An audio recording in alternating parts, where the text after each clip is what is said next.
some guy and he's talking about people are going homeless and he's saying that millennials are the ones that's suffering more than everybody else. And I'm like, that's not true. Okay? That's not true. That's not true. Um, the problem with the millenniums is that they complain about every job they get. They want the most peaceful job on earth, yet there was no peace on the job even in the 90s. Now let me just clear the air real quick before people come for me. I'm not a baby boomer. I'm not a baby boomer. Okay, I got that out the way. All right. So all this talk about the victim mind, I'm the victim that all the millennium is saying, they need to stop acting like they're the only ones and they're struggling more than everybody else. They're not struggling more than everybody else. Here's why. The millenniums can live with their grandparents. The millenniums can live with their parents. They can live with other millenniums. But people in my generation, okay, that's in their 40s, no one's rushing to let us live with them. Our parents didn't even, half of our parents are not even alive, okay? Because all the smoking and drinking they were doing in the 70s. I'm keeping it real, okay? So where do we go? Where do 40-year-old people go to? Who do we run to? There's nobody to run to. There's nobody to run to. So when people try to say the millenniums have it worse, no, you don't. I have a millennium child. I have a daughter in her 20s, okay? I know 30-year-olds living with their grandma, living with their mom, living with their uncles and their aunties. But where do 40-year-olds go? I just want somebody to tell me where we go. If you notice, most of the jobs are given to young people. No one's rushing to hire people over 40. No one is. So when millenniums complain, they need to realize that they're most likely to get hired for a job than people over 40 because they are younger, they have more time in their life, most likely, and they might be in shape because they're young. So they need to stop complaining. I'm seeing 300-pound people living homeless. And I'm like, why are you homeless and you're 300 pounds? Like, I'm not trying to be smart, but you can literally get a labor job. You're 300 pounds. You could get a job in stocking. Walmart will hire you in the stocking department. You're over 200 pounds. You can lift plenty of boxes. No one's rushing to hire 40-year-olds to work in their stocking department. No one's doing that. No one is rushing to hire people over 40 for labor jobs. We will always have labor jobs. Okay? The robots can't do all the labor. They already know that. So they say, we're going to hire humans for some of the labor, but we want young humans. So the millennials need to stop complaining because you have places to run to and you have more job options than old heads. Okay? So all this victim playing, we're the first to taste this. No, you're not the first to taste this. I can remember when they canceled the employment paper.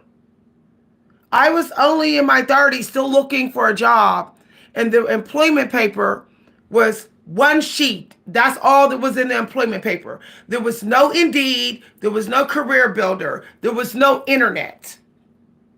There was no online side hustles. There was no YouTube, TikTok, none of that. So are these millennials saying they have it worse than the 40-year-olds? You're lying through your teeth. You're lying through your teeth. You have the internet. You can sell pictures of yourself on internet. You could do webcam dancing on the internet. You can do YouTube. You could do TikTok. You could sell your stuff all over the internet. We had no options but the newspaper. That's what we had. And it was a small section back in the early 2000s, before the internet, before Apple computers, before all that. So the millenniums need to stop acting like they have it worse. We could not get free food dropped off at our door. Now the community, they will drop food off at your door. There was no flu relief program where you can get free money if you were sick with the flu. We didn't have none of that. There wasn't no free vaccines, okay? You had to have health insurance. So I'm trying to understand why the millennials are complaining so much. You know what cracks me up? They found a couple, because my daughter is in her 20s and she's not complaining. My daughter is in her 20s with a whole job, and she gets hired like that because she's young.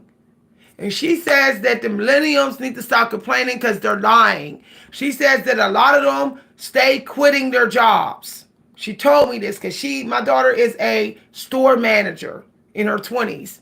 She says the young people keep quitting their jobs and they're getting on YouTube lying when they say they can't find a job. They quit. They want everything fast and instant. Nothing's happening fast enough for them on the 9-to-5 jobs. Nothing. They want everything fast. They want a promotion in a year. They want this and that in a year, or they're gone. Well, they need to learn that we never could quit our job. We never could. The 40-year-olds, we could not quit our jobs, so neither can they. I remember when I lost my job because they closed the program down. I had to work in sales. I had to do door-to-door sales. I had to eat buttered noodles for 4 days straight. Okay, 4 days straight. Until I was able to take any old job. People think that the 40-year-olds was doing better. We was taking any old job. We wasn't picky.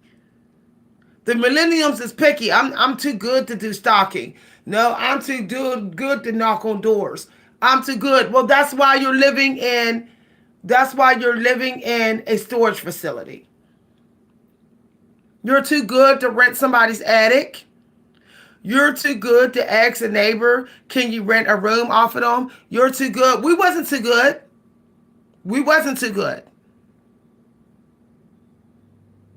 This entitlement victim playing needs to stop. And people just need to learn how to take advantage of all the resources online to make money.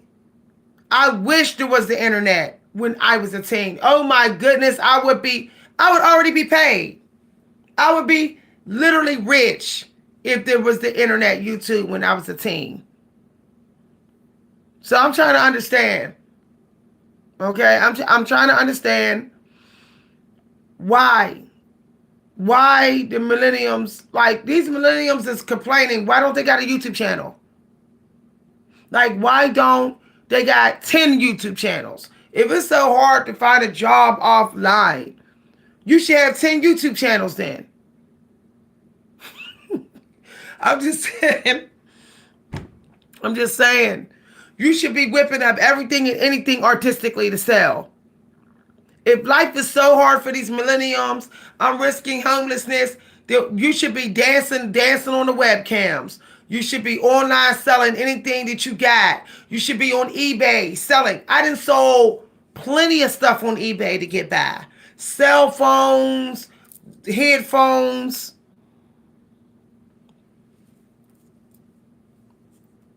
Progress over perfection. Period.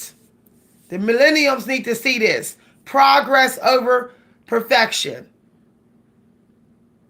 Find something, 10 different things to do. And I guarantee that one of those things is going to make you money. There's a guy who has a successful YouTube channel. He had like 7 YouTube channels before his channel went viral. one of them went viral. If one channel don't succeed, in a year's time, you start another. That one don't succeed, you start another. That one don't succeed, you start another. That's how people get rich. That's how you get rich. Life is this one big casino. That's what it is. And you got to keep cranking. But you don't get to just quit cranking and complaining about society. And it's just ridiculous. People aren't mining for money, but they're complaining that the government don't care about them. And they're saying, well, they don't pay me enough. They don't pay me enough to pay my rent. Our ancestors didn't live in big houses. What do you need a big house for? Stop having all those kids. If you need a big house, if you need a 2-3 bedroom home, and you got a bunch of kids, and you can't take care of them, you need somebody else to take care of them. Period. Period. Shouldn't have had them. That's the bottom line. If you are by yourself, you could easily rent off someone. You could. Go get you a job at McDonald's and rent a room off somebody. Put it on Craigslist. Look at the co-rent.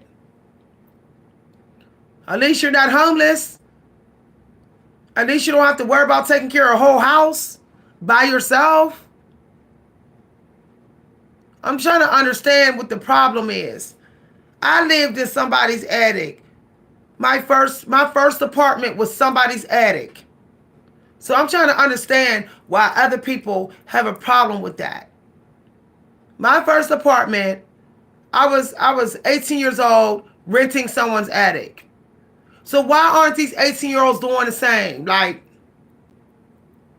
you know what? Because they want to live trifling. That's what it is. They want to sleep with different people. They want all type of traffic coming in the house. They want to do drugs, turn up. That's why they don't want to rent off somebody. That's why they don't want to rent a room. And that means they deserve to be on the street. They deserve to be on the street. You know, my daughter, she said she regrets moving out. She said, Mom, I regret moving out. I could have saved thousands and thousands and thousands of dollars if I would have stayed with you. But know why she didn't stay with me? Because she wanted to be grown up already at 17. She wanted to be with her boyfriend and do whatever they were doing that was inappropriate, that wasn't even legal for her, whatever. That's what she wanted to do. And now she regrets it. Had she had waited until she was 21, she would have saved thousands of dollars living with me. If she would have made him wait till she was like 21, 22, and for 5 years, she would have just banked her money, they would have a house. They would own a house by now. With his income, her income, and I would have only charged them maybe $200 a month. That's what they would have paid here. $200. They could have ate dinner for free here. They might have just had to pitch in on the breakfast, but they would have ate dinner here every day for free. Home-cooked dinner. But my daughter had that mindset of the Millennium'S. And now she regrets it. Now she regrets it. She's under a contract, a lease already, that her boyfriend don't want to give up. She should have stayed right here and put her money. If you are a millennium complaining about your financial situation, suck it up and go move in with your auntie, your uncle, and your grandma. And save your money for 10 years, and then go buy your own house.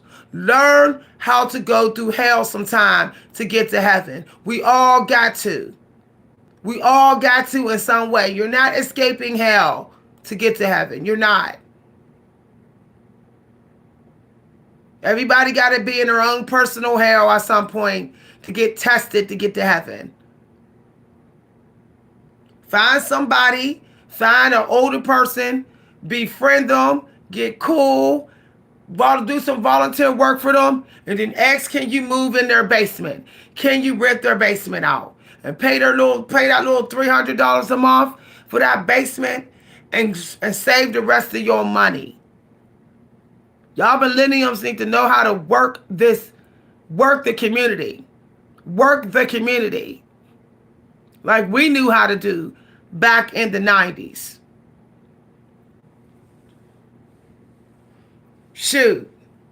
I wish my dad was still alive. If my dad was still alive, if my stepdaddy didn't die in his 40s, homegirl would be living with her stepdaddy. That's where I would be. Taking care of my stepdaddy, taking care of the home, and paying my little rent fee every month, and living in peace. Ain't no booty, ain't no street life that important to be killing yourself for these crumbs to pay $2,000 rent a month. No. You want the street life that bad.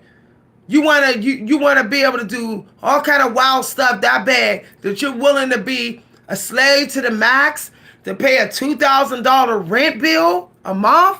No.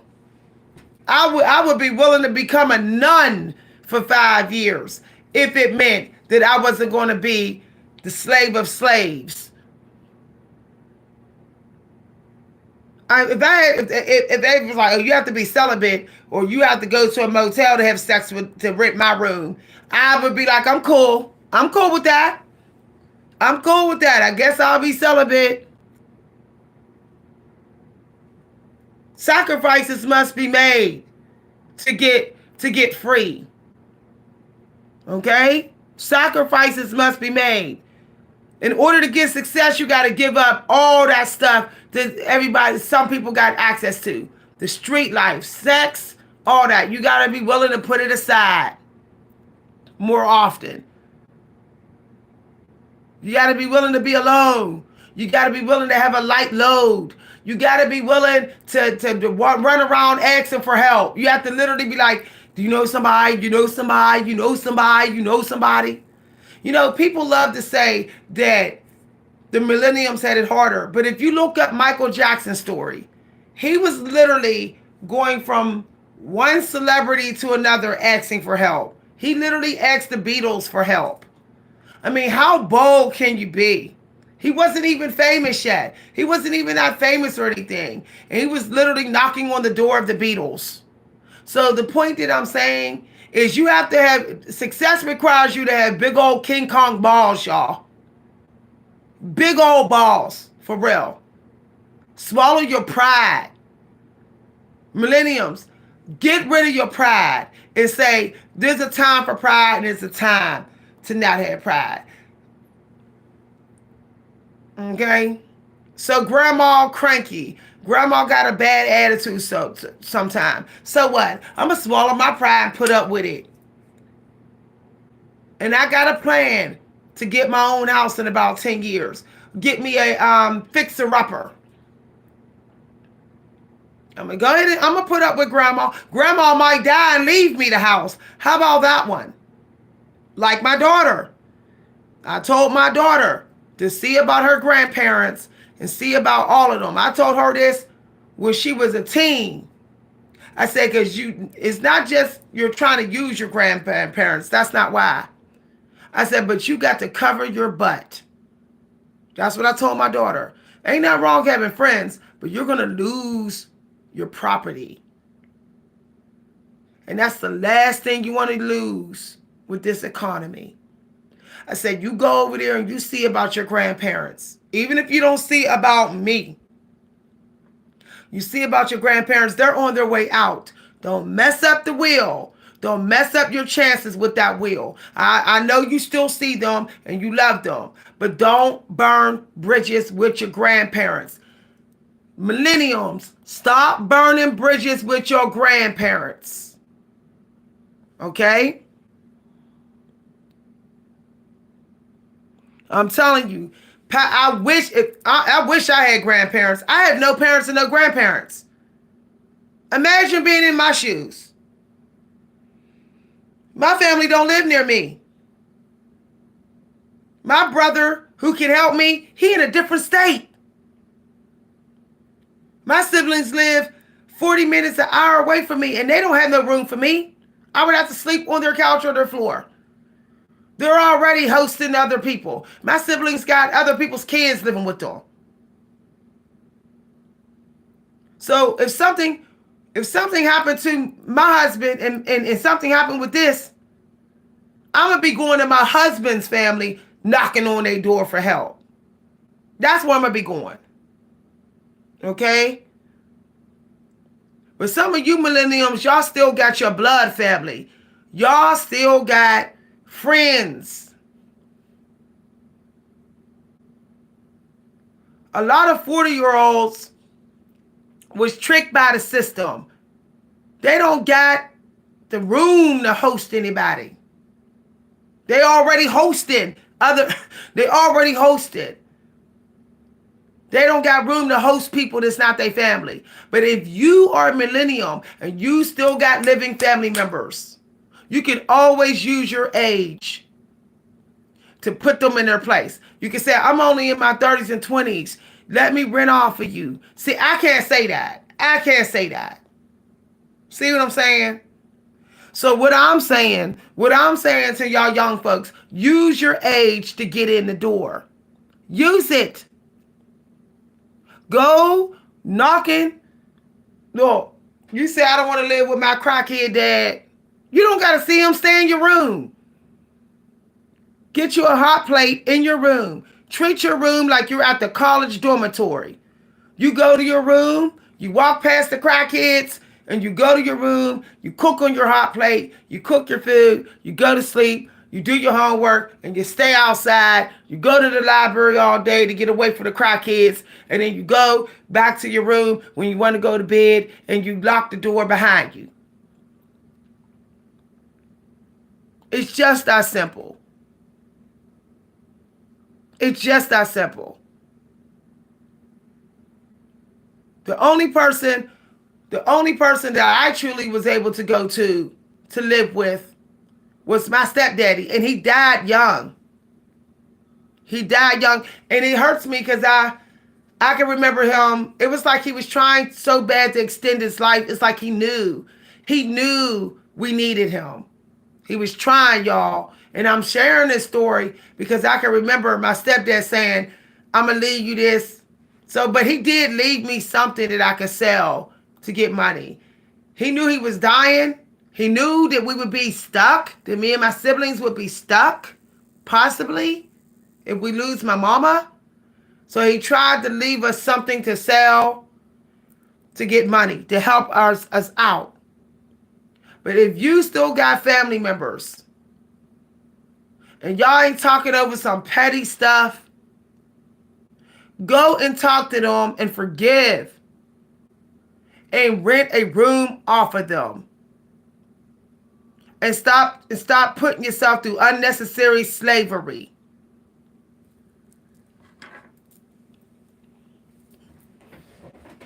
I'm never moving out of my daughter's home. This is my daughter's property that she inherited. I'm not moving out of here until to retire and then some. Lots of it. Until that day come, and it's going to be coming soon, okay? Because I know stuff. But anyway, the point that I'm making is until that day, I'm not moving out. I'll just keep house sitting her house. When she needs some, she has a key, she comes in, she says, you got it, what you got? You got some fish in here? I say, help yourself, daughter. Sometimes she wants to stay here. She wants a little break from her neighborhood. She'll stay here. You know, she like all the movies and films and stuff. She come here. I don't put no holes in her walls. I don't break anything in here. I refurnish and refurbished a lot of things in here. I'm in my 40s, house sitting. Basically, that's what this is. That's what exactly what me and my husband's doing. We're putting money here or there into it in exchange for staying here. Now, if we could do it as old as we are, if we can move in a fixer-upper, this is a fixer-upper. If we can move in a fixer-upper and contribute to the fixing, here or there, so that we can stay here rent-free. Why can't you do it in your 20s and 30s? Why can't you? We've had to replace windows in here. We've had to replace screens. We had to replace a screen door. We had to replace some pipes in here. We told my daughter how much it costs. It's less than what we would pay with rent. The things we fixed in her place is less than we would be paying a year in rent. Way less. We've gone years here without putting no money into this place. And no rent. Because the mortgage is already paid off. Her grandmother died with the mortgage paid off already. The point that I'm making is if old heads can do this, so can you. Put a post online saying, I'm looking to house sit somebody's house. I'll take very good care of your house while you're on vacation. I got references. Believe me, there's people's homes. They don't want their homes, squatters in their homes. Just humble yourself and ask for help. Okay? That's what I love about my daughter. She will ask for help in a minute. She's in her 20s. She has no problem with asking for help.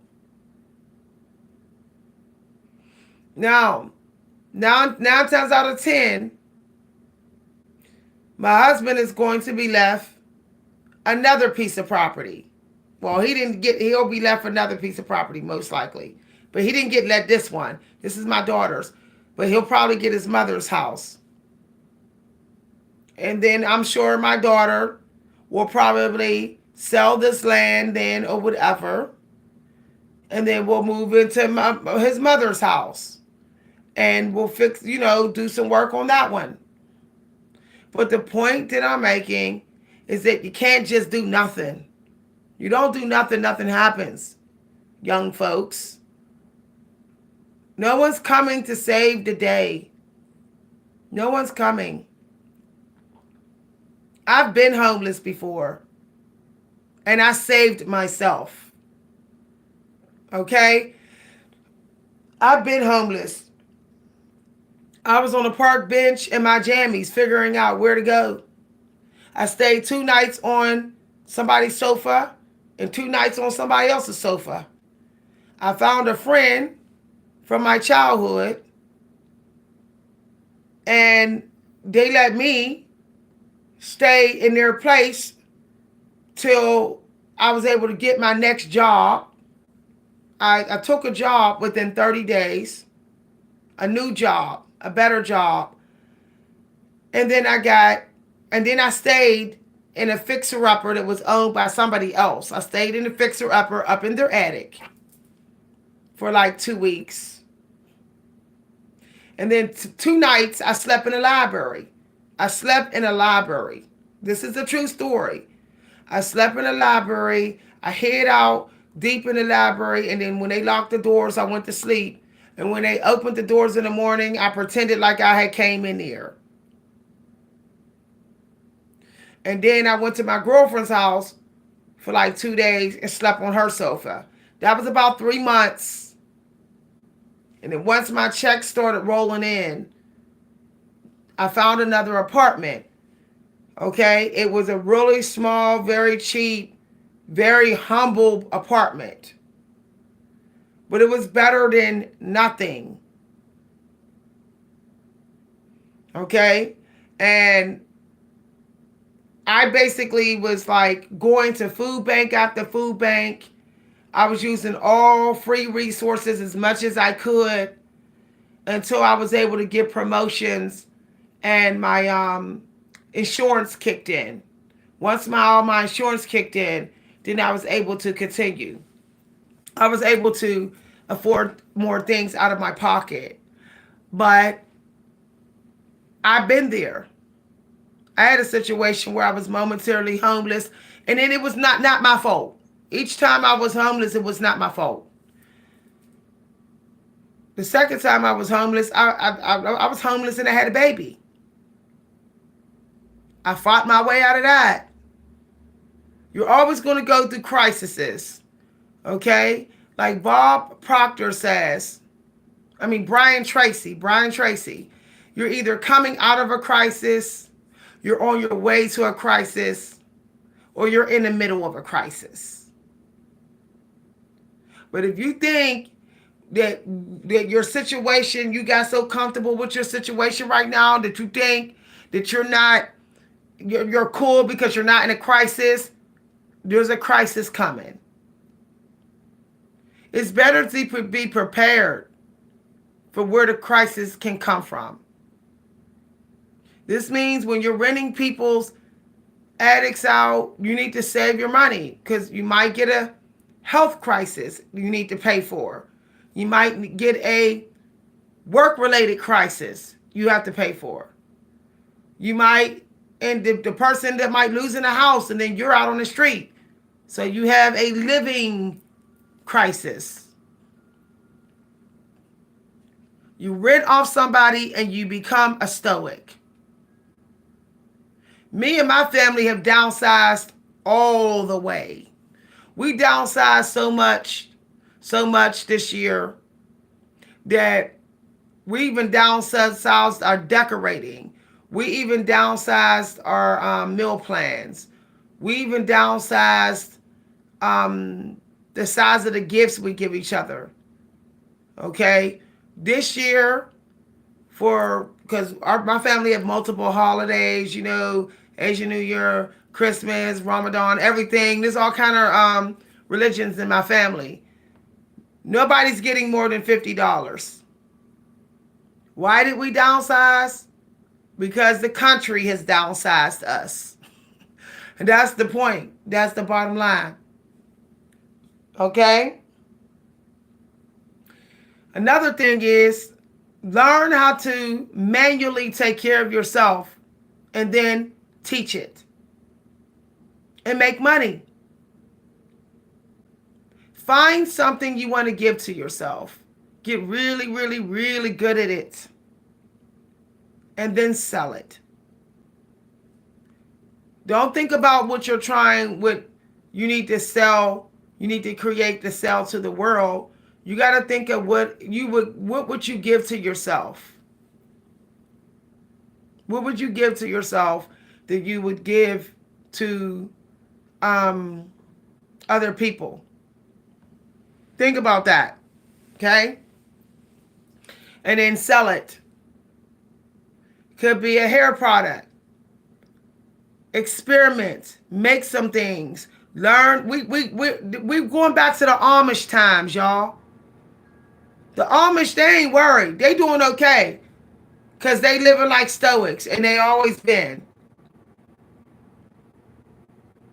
Now is the time to get you friends who are materialistic. Who do not care about competing with the looks and all that. Now is the time to get you friends that's about creating. The days of thinking that this system was just going to take care of you is over. It's just over.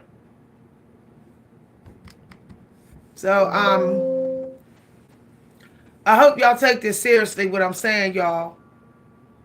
You can easily go to the thrift stores as well, Millennium'S, and buy stuff at the thrift store way marked down, and then have a yard sale.